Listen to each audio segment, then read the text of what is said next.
हम छुपे हुए हैं, और हम में इतनी भी ईमानदारी नहीं कि मान लें कि हम छुपे हुए हैं। कुछ गलत हो जाता है तो हम कह देते हैं अरे परमात्मा की ओर से अब ऐसा ही है तो हम झेल लेंगे। परमात्मा किसी को काहे को दुख देगा? आनंद स्वरूपा है आत्मा। तो आत्मा क्या है? आनंद स्वरूप। जब भी कभी मन को जो उच्चतम मिल सकता है उसकी बात करते हैं तो कह देते हैं सच्चिदानंद घन। आनंद भी साधारण आनंद नहीं, घनीभूत आनंद, सच्चिदानंद घन। तो आपको जो दुख मिल रहा है वो किसी परम सत्ता के कहने से कैसे मिल सकता है, अगर उस परम सत्ता का स्वभाव ही आनंद है? तो आपके जीवन में दुख फिर किसकी करतूत होगा? आपकी। पर हमारा मुहावरा ऐसा ही रहता है कि नहीं हम तो भले आदमी हैं, लेकिन अब आकाश से हमारे लिए कुछ दंड उतरा है, कुछ किस्मत उतरी है, नियति अगर दुख ही दे रही है तो हम झेल लेंगे, कोई बात नहीं, हम भले आदमी हैं। उसने जो भी दिया है, तेरे फूलों से भी प्यार, तेरे कांटों से भी प्यार, वो कांटे काहे को भेजेगा भाई? ऐसे बोलो ना कि तेरे फूलों से ही प्यार। इसीलिए कांटे मिलते हैं बार बार। कांटे उधर से आते नहीं, कांटे सारे हमारे अपने होते हैं। समस्या बस ये है कि वो फूल लेकर के द्वार पर खड़ा रहता है, हम दूसरे द्वार खोले होते हैं। हमारे पास कितने द्वार हैं? 10 द्वार हैं, दूसरे द्वार खोले रहते हैं। इतना बड़ा संसार है, उसके विविध विषय हैं, विचार हैं, लोग हैं, काम धंधे हैं, 50 चीजें हैं जिनमें व्यस्त हुआ जा सकता है। हम उनमें व्यस्त रह जाते हैं, हमारे लिए वो चीजें वरीयता ले लेती हैं। समझ में आ रही बात? जिसको भी मिला है अपने करे नहीं मिला। आप अधिक से अधिक ये कर सकते हो कि बस बाधा ना बनो, और जितना करोगे बाधा उतनी बड़ी बनोगे। आपकी होशियारी आपको कहीं नहीं पहुंचाती, सत्य तक तो बिल्कुल नहीं पहुंचाती। आपका कर्ता भाव नहीं चाहिए, बहुत ध्यान से लिख लो, आपका अविरोध चाहिए। ये दो बहुत अलग अलग बातें हैं। आपकी सक्रियता नहीं चाहिए, आपका अविरोध चाहिए, जिससे समझ में आना चाहिए हमें कि हमारी प्राकृतिक दशा विरोध की होती है। आपको खोजना नहीं है, आपने पाने के विरुद्ध जो अवरोध खड़े कर रखे हैं उनको हटा देना है।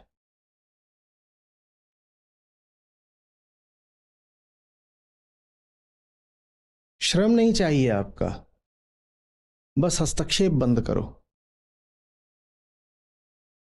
आप अच्छे से अच्छा काम ये कर सकते हो कि आप जो अड़चने डाल रहे हो डालना बंद कर दो।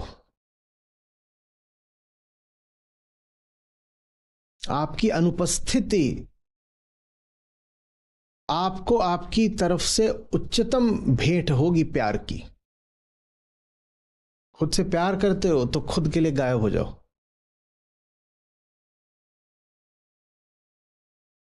लोग पूछते हैं क्या करें, उत्तर समझ गए होगे, जो कर रहे हो करना बंद करो, बस यही करो। पर जब प्रश्न पूछा जाता है कि क्या करें, तो उसमें अपेक्षा ये होती है कि बता दीजिए कुछ नया, कुछ अतिरिक्त करने के लिए। नहीं, कुछ नए करके क्या पाओगे? पहले ही कर करके बंटाधार कर रखा है। कुछ अतिरिक्त नहीं करना है, जो कर रहे हो उसको रोकना है। क्या कर रहे हो तुम? घर में अपने व्यस्त हो, तुम ये कर रहे हो, तुम्हें द्वार की दस्तक सुनाई नहीं दे रही, तुम जो कर रहे हो उसको रोक दो बस। तुमने द्वार खड़ा कर रखा है, और द्वार का अर्थ ही क्या होता है? विरोध, अवरोध। तुम्हारा काम ये नहीं है कि तुम खोज पे निकल पड़ो, तुम्हारा काम बस ये है कि बड़ी सुंदर नज्म है, आ जाए कोई शायद दरवाजा खुला रखना। हम्म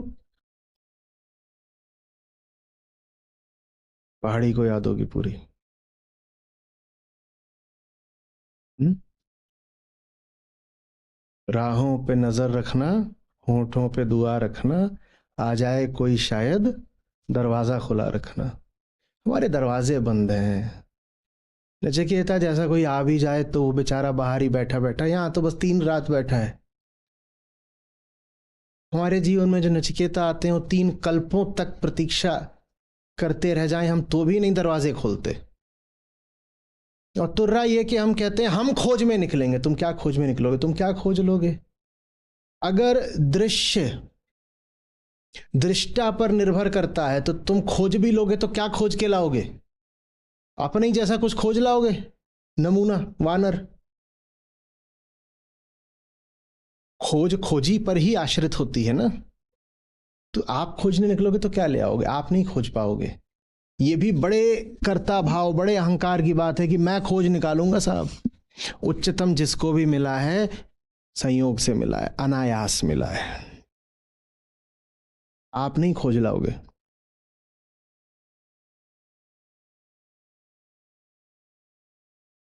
छोटी मोटी चीजें खुद खोज लेना।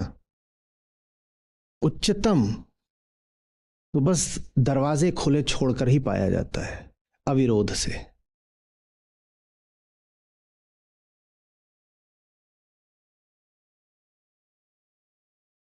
शर्ट खरीदनी है, मोजे खरीदने हैं, चश्मा चाहिए, खुद खोज लो।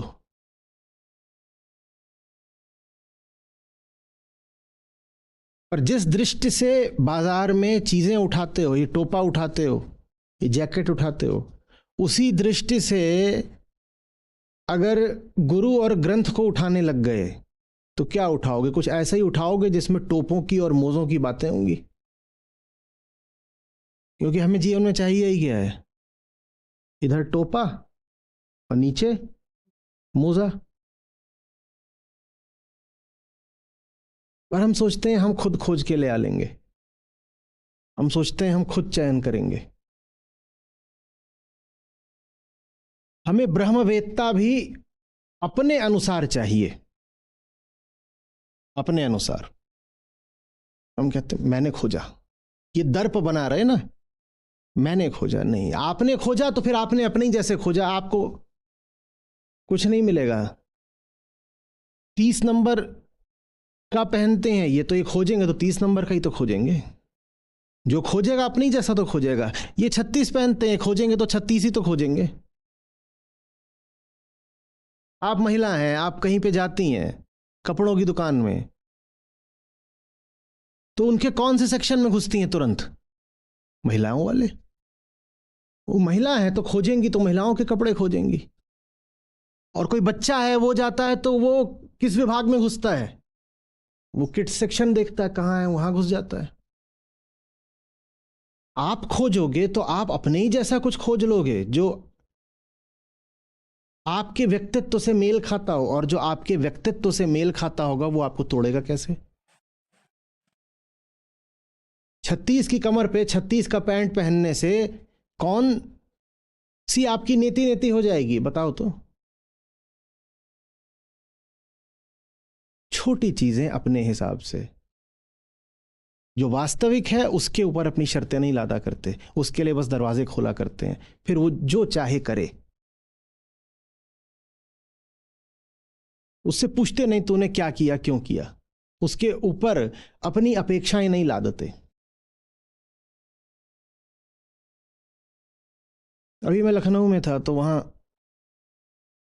एक दो टीवी चैनल्स के साथ कुछ बातचीत हुई। उन लोगों ने देखी, हमारे कई लोग बहुत परेशान हो गए हैं, कह रहे हैं देखिए आचार्य जी को ऐसी बातें नहीं करनी चाहिए थी। तो मैंने कहा है कि उनसे पूछ करके स्क्रिप्ट लिखवा लो, अगली बार वो जो बोलेंगे वही बोल दूंगा। हमारे लिए कोई बड़ा नहीं है। काहे का गुरु? गुरु भी वो करे जो हम चाहते हैं। इतना भारी अहंकार।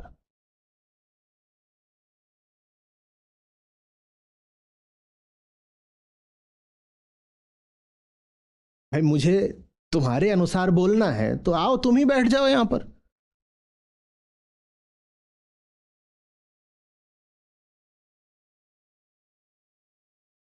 समझ में आ रही बात है? तो ऐसे व्यक्ति जब खोजेंगे तो किसको खोज लेंगे? जो उनकी उम्मीदों को पूरा करता हो, माने उनके ढर्रों के मुताबिक चलता हो। तो तुम्हें क्या मिल जाएगा? क्या मिल जाएगा?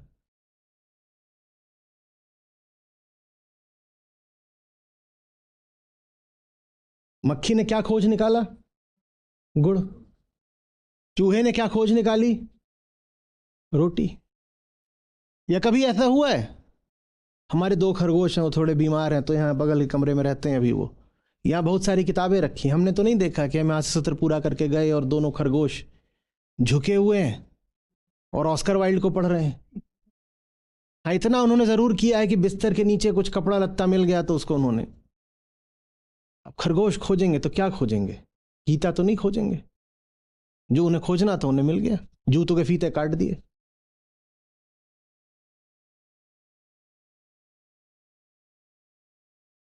समझ में आ रही बात? ये बात बहुत अर्थपूर्ण है कि द्वार पर वो आया है और इसके अलावा आपके और उसके मिलन का कोई तरीका है भी नहीं। वही आएगा द्वार पे, तभी आप उससे मिल सकते हो, नहीं तो वो इतना बड़ा है और आपसे आयाम में इतना भिन्न है कि आपके खोजे तो आपको नहीं मिलना है। वो आपको सिर्फ एक दशा में मिल सकता है, वो खुद आ जाए। खुशखबरी ये है कि वो सदा खुद आता है, वो दूर कभी नहीं होता है। और अगर वो दूर हो जाए तो आप कर लो जितनी कोशिश कर सकते हो, आपके करे तो आपको नहीं मिलेगा वो। और जो बताते हैं कि हमने 20 साल तक ध्यान लगाया और फिर ईश्वर को पाया, उनकी बुद्धि उन्हीं को मुबारक हो।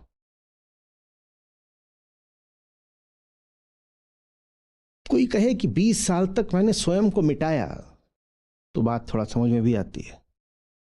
लेकिन कोई कहे 20 साल तक मैंने दौड़ लगाई, खोज कराई, और फिर वहां कोने में छुपा बैठा था सत्य, पकड़ में ही नहीं आ रहा था, बहुरूपिया भेष बदल के बैठा हुआ था, और बच्चों ने हमें भी क्या समझा है, हमने खोज निकाला। ये तुम चोर सिपाही की बात कर रहे हो कि जैसे किसी हिस्ट्री शीटर को किसी पुलिस वाले ने जाके धर दबोचा हो 20 साल की खोज के बाद। बहुत लोगों का सत्य के प्रति यही नजरिया रहता है, मैंने खोज के निकाला है, मैंने। फिर कह रहे हैं जब भी मिलेगा अनायास मिलेगा, अनायास मिलेगा। जिन्हें मिला है अनायास ही मिला है। तो अनायास समझते हो? अनपेक्षित। आपको नहीं पता था क्या मिल जाएगा। वो बात आपकी उम्मीदों से पृथक भी हो सकती है और आपकी उम्मीदों के विपरीत भी हो सकती है, बिल्कुल बेमेल होगी। आप जो चाह रहे हो उससे कोई लेना देना नहीं सत्य के, ब्रह्मवेत्ता के मिलने का। आप तो किसी और ही उम्मीद में जाओगे, जब वो मिलेगा तो आप उसे न जाने क्या समझोगे। वो बाद में धीरे धीरे पता चलता है कि ये क्या मिल गया। और ये गनीमत की बात है कि जब वो आता है द्वार पर तो तत्काल ही हमें पता नहीं लग जाता कि वो कौन है। अगर बिल्कुल साफ साफ बात पता चल जाए कि ये द्वार पे कौन आया है तो हम क्या करेंगे? नहीं, द्वार खुलेगा तो, पर उसके अंदर आने के लिए नहीं, हमारे भागने के लिए। कहेंगे बेटा तुम अंदर आ जाओ, हमें भागने दो, क्योंकि हम समझ गए हैं कि हमारा तुम्हारा मिलन होगा तो उसका अंजाम क्या है। आपके और उसके मिलने का एक ही अंजाम हो सकता है। क्या? एक ही बचेगा, दूसरा मिटेगा। तो अच्छा है कि मिलन के क्षण में आपको कभी पता नहीं चलता कि किससे मिल रहे हो। बहुत अच्छी बात है कि बहुत दिनों तक उसकी पहचान गुप्त रहती है। गुप्त ऐसे नहीं रहती कि आपको पता नहीं होता वो कौन है, गुप्त ऐसे रहती है कि आपको लगता है वो कोई और है। आप कभी उसको अपना मित्र मान लेते हो। अर्जुन कृष्ण को क्या माने बैठे हैं? सखा है। और सखा है इसी नाते कृष्ण की बात सुन भी लिया, पता चल जाए कृष्ण वास्तव में कौन है। वो ब्रह्म के प्रतिनिधि होके बोल रहे हैं तो अर्जुन सुने ही नहीं। अर्जुन तो इसी भरोसे पे सुने ले रहे हैं कि अरे ये तो रिश्तेदार है मेरे और दोस्त हैं, बचपन से हम खाए खेले हैं, घूमे फिरे हैं। समझ में आ रही है?